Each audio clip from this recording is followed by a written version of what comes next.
आज हम एससी वर्मा का chapter 6 topic 3 static friction, animation और विजुअलाइजेशन की हेल्प से पढ़ने जा रहे हैं। हमने काइनेटिक फ्रिक्शन वाले टॉपिक में पढ़ा था कि काइनेटिक फ्रिक्शन दो ऑब्जेक्ट्स के बीच में तब लगता है जब दोनों ऑब्जेक्ट्स के बीच में रिलेटिव मोशन हो रहा होता है, लेकिन स्टैटिक फ्रिक्शन तब लगता है जब दो ऑब्जेक्ट्स के बीच में रिलेटिव मोशन नहीं होता, लेकिन रिलेटिव मोशन होने की टेंडेंसी होती है।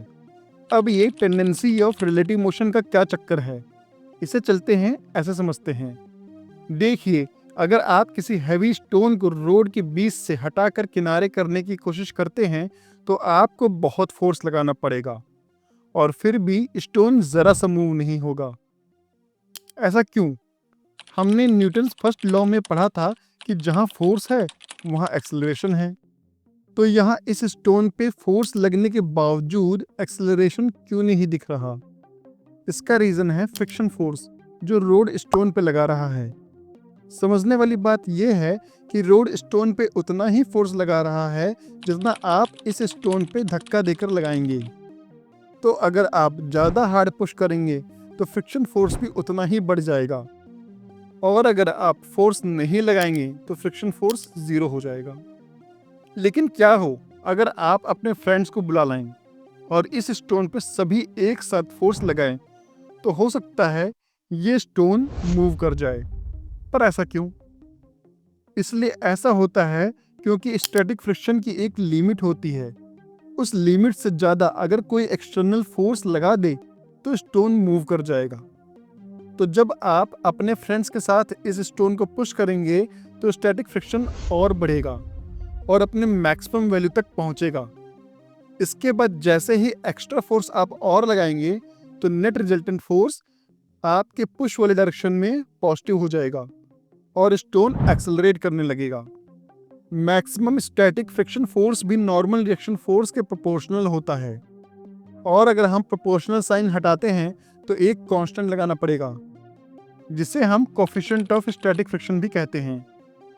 किसी भी दो ऑब्जेक्ट्स के बीच में कोफिशिएंट ऑफ स्टैटिक फ्रिक्शन 0 से म्यू एस के बीच में वेरी करता है।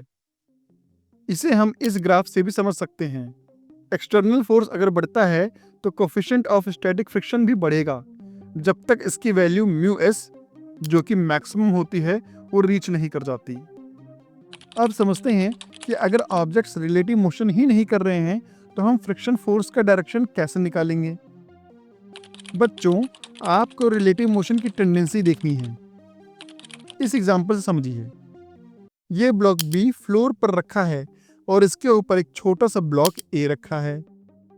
कंसीडर ब्लॉक बी पे एक एक्सटर्नल फोर्स लगता है। तो हम सबसे पहले उस ऑब्जेक्ट का फ्री बॉडी डायग्राम बनाएंगे जिस पे मोशन या एक्सटर्नल फोर्स लग रहा है, और हम कंसीडर करेंगे कि सारे कॉन्टैक्ट सरफेस फ्रिक्शनलेस हैं। तो अब इसमें ब्लॉक बी पे एक्सटर्नल फोर्स लग रहा है, तो सबसे पहले हम इसका एफबीडी बनाएंगे। फ्लोर और ब्लॉक के रिस्पेक्ट में ये ब्लॉक राइट की तरफ मूव कर रहा है, तो इस ब्लॉक पे friction force due to floor left की तरफ लगेगा और friction force due to block A भी लेफ्ट की तरफ लगेगा। अब हम ब्लॉक ए का एफबीडी बनाते हैं। तो हम कह सकते हैं कि न्यूटन थर्ड लॉ के हिसाब से अगर ए बी पे लेफ्ट साइड फ्रिक्शन लगा रहा है तो बी ए पर राइट साइड फ्रिक्शन फोर्स लगाएगा। इसे हम ऐसे भी देख सकते हैं कि ए की रेस्ट पर रहने की टेंडेंसी है और बी राइट की तरफ मूव कर रहा है, तो ब्लॉक ए ब्लॉक बी के रिस्पेक्ट में लेफ्ट साइड मूव करना चाहता है, इसलिए फ्रिक्शन फोर्स ब्लॉक ए पर राइट साइड लगेगा। इससे आप ये समझ सकते हैं कि फ्रिक्शन फोर्स किसी ऑब्जेक्ट को आगे मूव करने के लिए भी सपोर्ट करता है, जैसे ब्लॉक ए फ्रिक्शन फोर्स की वजह से ही आगे मूव कर रहा है। इसलिए फ्रिक्शन फोर्स हमारी डेली एक्टिविटीज के लिए बहुत इंपॉर्टेंट है। हमारे चलने में भी फ्रिक्शन फोर्स सपोर्ट करता है। आपको स्लिपरी सरफेस पे चलने में बहुत प्रॉब्लम आएगी। अगर आपको ये वीडियो पसंद आया है और आप आईआईटी की फिजिक्स को फील करके समझना चाहते हैं तो आप चैनल को सब्सक्राइब कर लें और कमेंट करके फीडबैक ज़रूर दें। इससे मुझे आपके लिए और वीडियोस बनाने में मोटिवेशन मिलेगी।